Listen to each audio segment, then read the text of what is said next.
I started this channel 3 years ago, and one of the very first videos I ever made on this channel was a video titled "What is Chaos Magic?" It was one of the first videos that I made because I am a practicing chaos magician. Chaos magic is something that has been really instrumental in shaping my spiritual and occult practice, but it's been 3 years. I've learned so much about filming and editing since then, and also my definition of chaos magic has kind of evolved over time to a much deeper and better understanding. So I am here today to redo that video. All of the content in that video will be carried over to this video, but it's going to be expanded upon. That original video was only about 13 minutes long. It was a very short and quick guide to chaos magic, but it didn't offer a lot of depth. And I think that video originally got 51,000 views, which is wild for a very, very small channel. So it's time for a revised and expanded version. In addition to that, I have written a book. It is going to be part of the Pagan Portal series. It's going to be called Chaos Magic, a Complete Beginner's Guide, because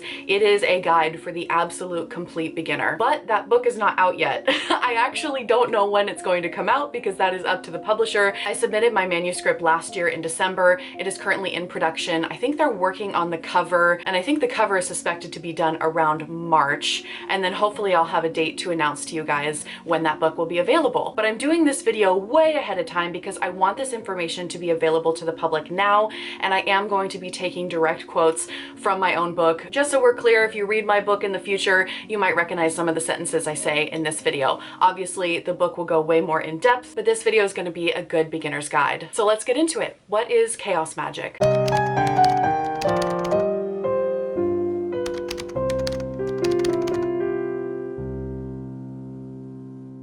This video is going to be divided into 4 parts. In the beginning here, I'm going to give a very short, very brief history of chaos magic. Then we're going to go into theory. We're going to talk about what chaos magic theory actually is. Then we're going to go into praxis, which is where we're going to talk about different techniques that may exist within a chaos magic practice. And at the very end, I'm going to talk books. I'm going to talk about books that I think you should read to really develop a strong foundation for your chaos magic practice and really serve as a launching pad to deepen your knowledge on this subject. Austin Osman Spare is often credited as the grandfather of chaos magic. In the early to mid 1900s, his work with sigils and his philosophical underpinnings really helped shape what this chaos magic movement is all about. At the time, Western occultism was really dominated by these secret orders with rigid dogma, and Austin Osman Spare was really one of the first occultists to show that the ceremonial aspect of magic was entirely optional. His work, along with Kenneth Grant, Aleister Crowley, and a few other occultists, really helped shape this chaos magic movement where it's a rejection of dogma. And we'll get into that a little bit more as we discuss what chaos magic theory is all about. By the 1970s, radical ideas pervaded the community, and we have the entrance of Peter J. Carroll. So Peter J. Carroll, along with Ray Sherwin in the 1970s, are really credited to being the fathers of chaos magic. So we have Austin Osman Spare that obviously really influenced this development, along with Aleister Crowley, Kenneth Grant, etc. But it was really Peter Carroll and Ray Sherwin that are really credited for creating this movement of chaos magic. So in 1971, Peter J. Carroll wrote Liber Null, which is considered a foundational text in any chaos magic practice. In 1981, he wrote Psychonaut, and then in 1987, together they were published as Liber Null and Psychonaut. Ray Sherwin published the Book of Results in 1978, also considered a foundational text for chaos magic. And then we have Phil Hine, who wrote Condensed Chaos in 1995. Now, in Condensed Chaos, Phil Hine draws a parallel between chaos magic and punk subculture. When chaos magic was emerging in the 1970s and 1980s, it really coincided with the rise of punk, of rebellion, this rejection of traditional authority, and really a challenge to societal norms. In Condensed Chaos, Phil Hine also writes the 6 principles of chaos magic, and it was really condensed chaos that seemed to reignite the idea of chaos magic in the 90s, giving it a little bit more shape and life with these 6 principles. So Phil Hine identifies the 6 key principles of chaos magic as the avoidance of dogmatism,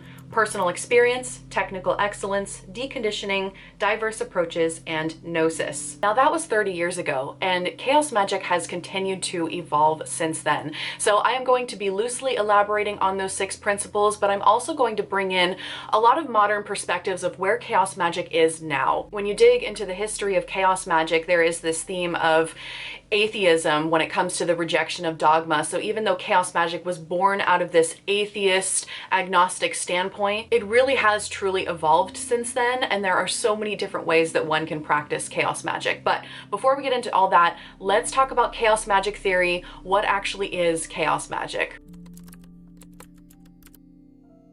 Chaos magic is a philosophy and a postmodern magical practice that centers around using your own belief as a tool to manifest the things that you desire. Chaos magic is also very pragmatic and very results-based, and a crude illustration of this is, if it works, do it. If it doesn't, it. Chaos magic doesn't care about super ceremonial, rigid, dogmatic structures. They don't care about conforming or following rules. They care about what works at the end of the day. What gets you results as fast as possible. And in this section of discussing chaos magic theory and what that really means, we're going to discuss the term belief as a tool, because you will see that a lot when people explain what chaos magic is. They'll say it's a magical practice or a spiritual practice that centers around the idea of using your own belief as a tool.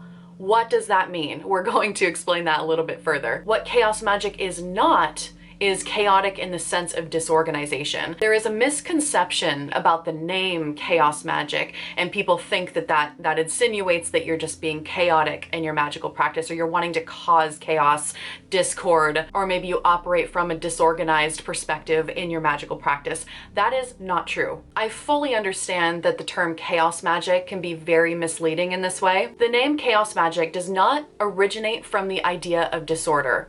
It originates from the idea as chaos being a fundamental tool in the universe. And in the context of chaos magic, chaos refers to the underlying unpredictable nature of reality. And this chaos can be influenced by the magician's will and belief. So again, chaos magic does not mean that someone's disorganized. If somebody wants to be disorganized in their magical practice, then go ahead, that's your own personal choice. But that is not a fundamental component to chaos magic theory. It does not mean disorganization and chaotic. It means tapping into that unpredictable nature of reality and bending it to your will through the power of belief. So let's dive deeper with the phrase belief as a tool. There's sort of an unofficial slogan for chaos magic, and it is, nothing is true, everything is permitted. Now, some may be familiar with this from the Assassin's Creed video game. I think they use that as the slogan for their game. And the origins of this phrase are a bit obscure, but this phrase actually goes back all the way, potentially to an 11th century military leader. It's a little bit unknown as to where this phrase comes from, but I promise you it's not from the Assassin's Creed video game. So let's dissect that phrase. Nothing is true, everything is permitted. I want to talk about objective versus subjective reality here. So objective reality really refers to this independent existence of things regardless of an individual's perception or interpretation, whereas subjective reality is based on your personal opinions, feelings, perceptions, and interpretations. So the part of the phrase nothing is true can pertain to the idea that we as human beings are unable to have a fully objective experience.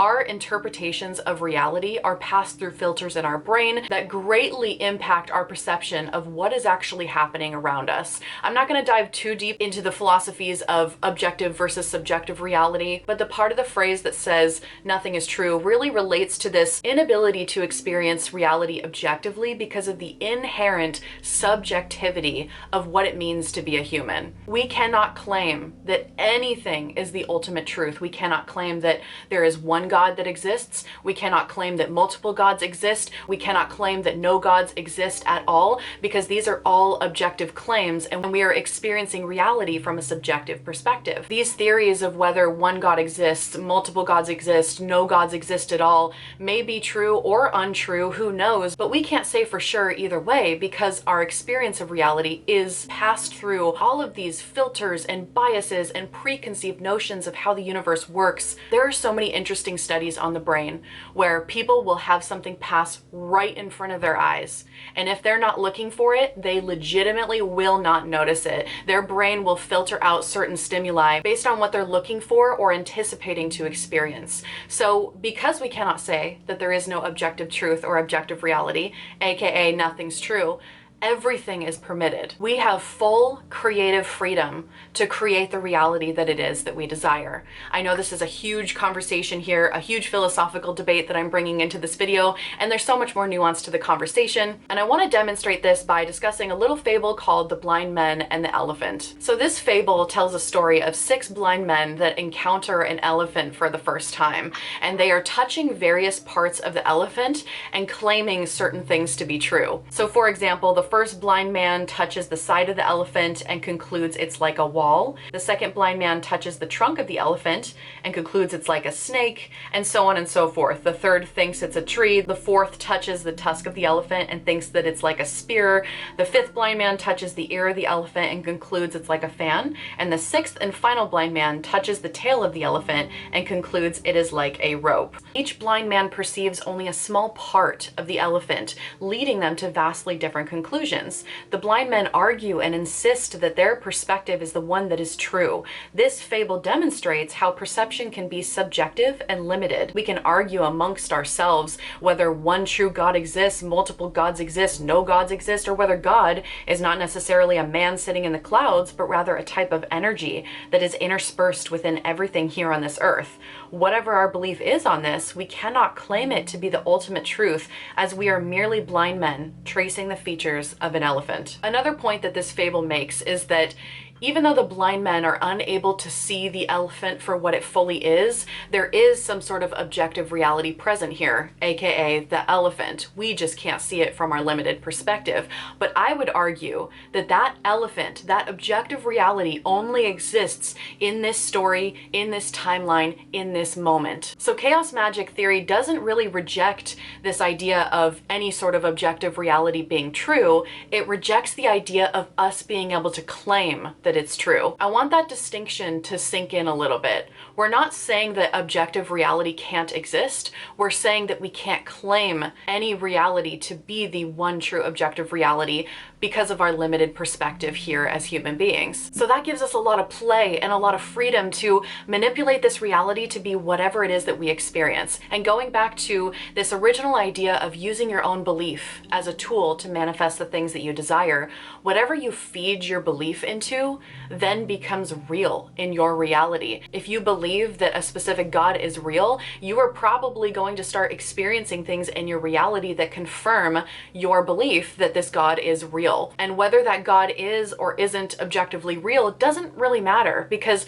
it's your belief in that God that manipulates your reality and creates real change. So you're using your belief as a way to power your workings in your magical and spiritual practice. So a chaos magician, this is always like the funny phrase, right? A chaos magician may be a Christian one day, a Buddhist another day, a pagan next week, and maybe something else, because they're going to shift their perspectives to believe in whatever's going to help them bring the most efficient results in their practice. And we'll talk about belief shifting next, because belief shifting or paradigm jumping is something that is very integral to a chaos magic practice as well. So you're not just using your own belief to power the workings, you are frequently practicing belief shifting. So belief shifting, also sometimes called paradigm jumping, is intentionally adopting and discarding beliefs in your magical or spiritual practice to gain a desired effect. So you may work with one god from one pantheon in one ritual, and then work with a different god in another pantheon for a different ritual. Obviously, these are just examples, and you can be as eclectic as you would like. This is kind of where it gets confused. People think that chaos magic and eclectic witchcraft are the same thing. They are not the same thing at all, and actually I made a whole video about that. So I have a playlist on the homepage of my YouTube channel that is going to go a lot deeper into all of these subjects, such as belief shifting that we're talking about right now. I have a whole video dedicated just to this topic, and then I also have a whole separate video talking about chaos magic versus eclectic witchcraft. What really identifies a chaos magic practice is if you believe that it's your belief that's making something work, you're probably prescribing to a piece of chaos magic theory. So let's take Hecate, for example, or Hecate. If you're someone that really enjoys working with Hecate, if you believe that it's your belief in Hecate that makes her real and brings all of this change into your life as you're working with her, you're probably prescribing to a part of chaos magic theory. If you are someone that believes that Hecate or Hecate exists regardless of your belief in her, and you believe that she is objectively real, regardless whether you believe in her or not, then that would not typically be considered chaos magic. And this is where things get a little bit confusing for people. This is also up for debate.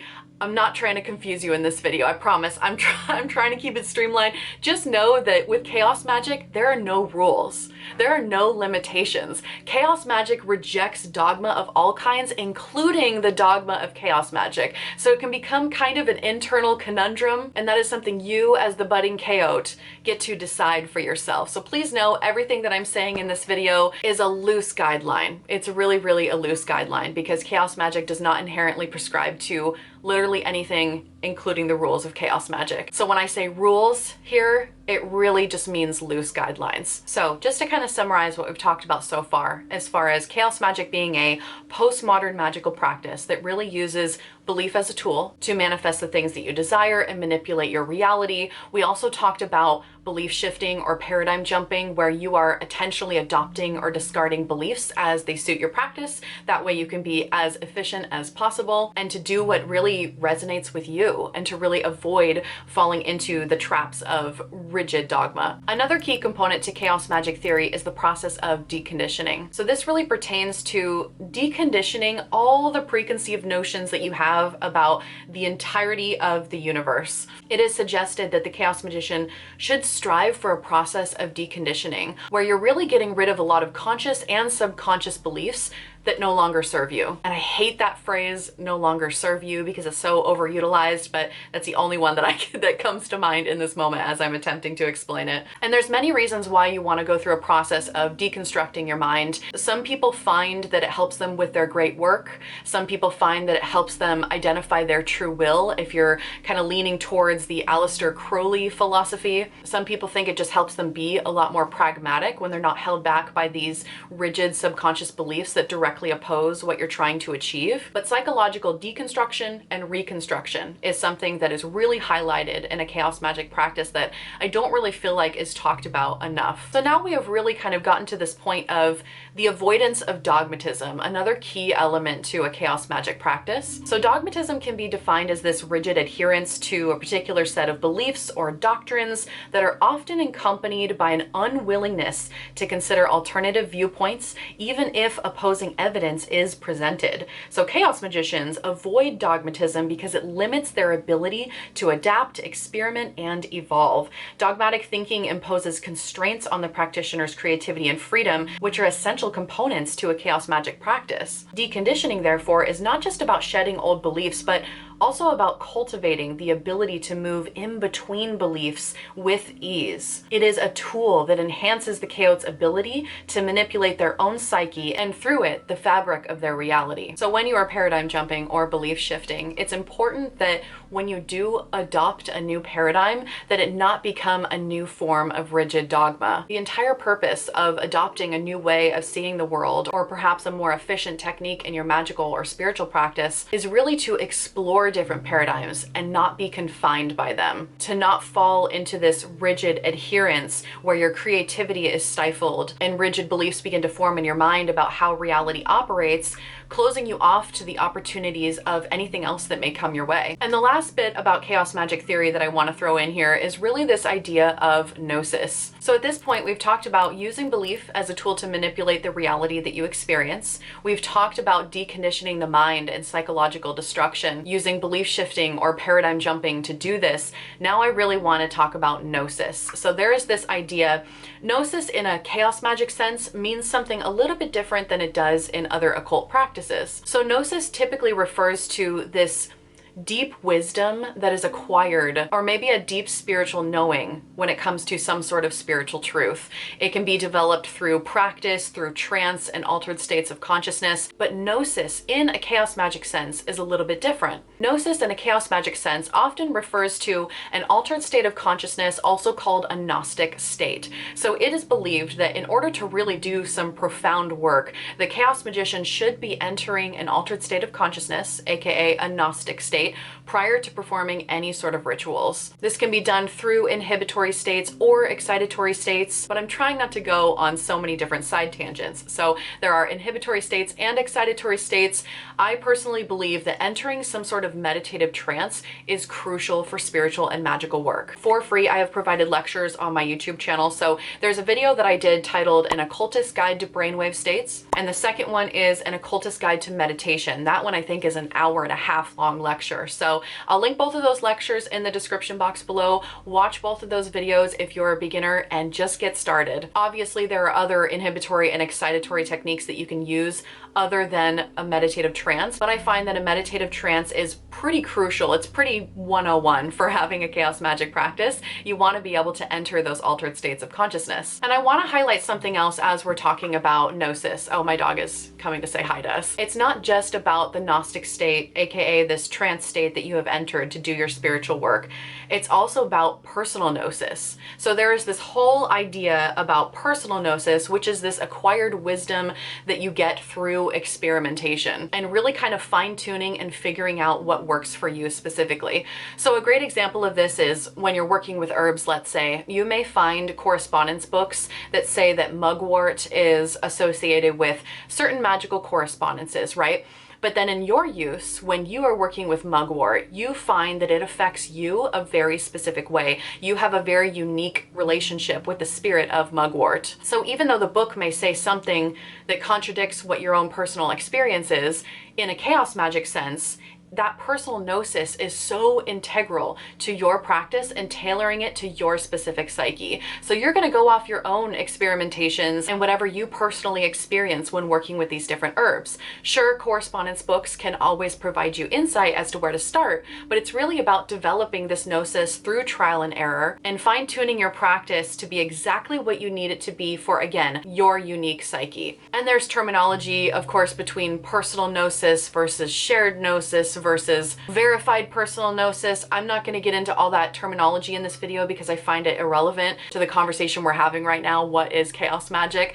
But personal gnosis of all kinds is very much welcome. And that's where you see a lot of eclecticism in people's practices, taking all of these diverse approaches because we are all so very different. And ultimately it boils down to what works for me may not work for you, and what works for you may not work for me. So gnosis, or a Gnostic state, is all about entering this altered state of consciousness and being able to travel in and out at ease to perform your magical and spiritual work, and then also developing your own personal gnosis along the way that is this wisdom you've acquired through trial and error. Quick little summary here. That about encapsulates what chaos magic theory is all about. So we're talking about using belief as a tool, deconditioning your mind and psychological destruction, paradigm jumping or belief shifting, being very pragmatic and results-based, the avoidance of dogmatism, using all of this as a guideline and not set hard rules. And of course, the idea of gnosis, or entering a Gnostic state prior to performing your work. So someone is practicing chaos magic when they prescribe to the idea of chaos magic theory, which is everything that we just discussed. It is not working with servitors. It is not working with sigils. It is not even working with hyper sigils. I know what I said is very, very controversial, but hear me out. Anyone from any magical practice can work with sigils and not be a chaos magician. Anyone from any magical practice can work with hyper sigils and servitors and all of these other techniques that are very trademark to the chaos magic brand. So if we're talking about praxis, going into this next little section here, a lot of people identify chaos magic with the use of sigils, working with magical entities such as servitors, tulpas, egregoric beings. Hyper sigils are very chaos magic. Pop culture magic, where you're working with pop culture icons and potentially video games. All of these different techniques could fall under the chaos magic umbrella because a lot of chaos magicians do them, right? It started with the sigilization that came from Austin Osman Spare, so of course sigils are very central. But I really want to highlight here that it's not what you do, in your practice, it's what you believe. So again, at the risk of sounding incredibly redundant in this video, someone is practicing chaos magic when they prescribe to chaos magic theory, which is all of those philosophical underpinnings that I discussed in the beginning of this video. Just because someone's working with sigils or servitors or whatever, that does not mean that they prescribe to chaos magic, and that does not mean that they are a chaos magician or a chaot for short, or chaos witch, whatever it is that you personally identify as. It doesn't matter. I think there is a big misconception where people think just because you're working with servitors, you are doing chaos magic. There's this idea of doing chaos magic, like chaos magic is a thing that you do, but it's not a thing that you do, it's a thing that you believe. And I actually have a whole separate video about that as well. So in this section of the video, I really just want to highlight that it's not about the techniques. It's about subscribing to the theory behind it. You can do whatever you want in a chaos magic practice. And if you're doing it from the perception of chaos magic theory, then you're practicing chaos magic. So I have videos on all of these topics on my channel. I've got a playlist on the homepage of my YouTube channel where you can find a video about sigils, a video about servitors, a video about tulpas, a video about hyper sigils, a video about pop culture magic. Let's see, what else have I done over the past 3 years? Oh, I shared my personal heptagram ritual, which is a chaos magic take on planetary magic. I've talked about tech magic and creating a pantheon of tech gods. I've talked about how to decondition your mind and going into that philosophy a little bit deeper. So definitely go check out that playlist if you're interested, because there's definitely a lot to explore. And chaos magic really embodies this spirit of playfulness and creativity. It's an incredibly playful yet also scholarly practice, because yes, there is this element of fucking around and finding out, but there is also this element of when you are belief shifting or paradigm jumping into something new, there's this incredibly academic and scholarly element to it, because you're not just doing that on a superficial level, I hope at least. Meeting other chaos magicians for me is so cool, because we all strive to be so knowledgeable and not just take things on a superficial level, but really deep dive into whatever new belief it is that we are exploring. And don't even get me started about how cool it is to talk about deconditioning the mind or deconstructing one's psyche with another chaot. Chaos magic can get really heady really fast, so it's definitely not for everybody, but I hope that this video gave you some inspiration. Let's talk about books next. There are so many books that I would recommend, so I'm going to talk about 4 books here to get you started. First, of course, I'm going to talk about my own book. Anybody commenting below, oh, this is just a video to promote her own book. First of all, hell yeah, I'm going to talk about my own book on my own channel. Are you crazy? Are you crazy? Second of all, my book I think is going to be like $12.99 on Amazon. I don't even really know, because the publisher actually gets to decide that, and we don't even know, I don't know what the price is yet. Do you think I'm actually going to get a lot of money from this book? No, okay? I wrote it as a labor of love because it is the book that I wish I would have had as a beginner with chaos magic. So I wish I had a link for y'all. I wish I had an expected release date in the future. If you're watching this video in the future, I'll hopefully put that in the description box, the link to the book, but it's going to be part of the Pagan Portals series. And if you're not familiar, Pagan Portals is a series of books that are very short. So they're only about 30,000 words long, which equates to approximately 100 pages or so. So my book is very short on purpose because it follows suit with all the other books in the Pagan Portals collection. But don't let that fool you, because I only had 30,000 words to work with, and I packed it. I packed it with as much information as I possibly could. So again, it's going to be called Chaos Magic, a complete beginner's guide, because it's a guide for the complete beginner. The whole first half of the book is about theory, so it talks more about what chaos magic is, belief as a tool, deconditioning, gnosis, brainwave states, inhibitory and excitatory techniques for you to use, and all of those things. The second part of the book is praxis. So this is where I go into sigils, hyper sigils. I even get a little bit into Austin Osman Spare's Alphabet of Desire. I talk about magical entities, servitors, tulpas, egregoric beings. And then I also provide some additional techniques such as invocation and what that even looks like from a chaos magic perspective, as well as going a little bit into pop culture magic, not too much though, because I was running out of words. You guys, it was so hard to stick to 30,000 words, so I made every single word count. I also have 10 exercises in that book as well. And at the end of my book, there are also 31 other chaos magic books that I recommend. 31, and they're all organized by chapter. So every chapter tackles a different aspect of chaos magic, and at the very end I have books recommended for every single subject that you could possibly need for a beginner chaos magic practice. So 31 books, that's a lot. So whenever that book comes out, I hope that it is helpful to beginners. In addition, I do think that if you are serious about having a chaos magic practice, you got to go back and read the classics. You have to read Liber Null and Psychonaut by Peter J. Carroll. That obviously is considered a classic. It is the foundational book for chaos magic. Some people do find it a little intimidating though. So some people may prefer Condensed Chaos by Phil Hine. I recommend reading that as well. It's a little bit easier of an approach to chaos magic. So I would recommend reading Condensed Chaos first, then going back to Liber Null and Psychonaut. You may also choose to read The Book of Results by Ray Sherwin, although that book I don't think is very easily accessible at all. So if you can't get that book, no worries. Start with Condensed Chaos and then work your way back to Liber Null.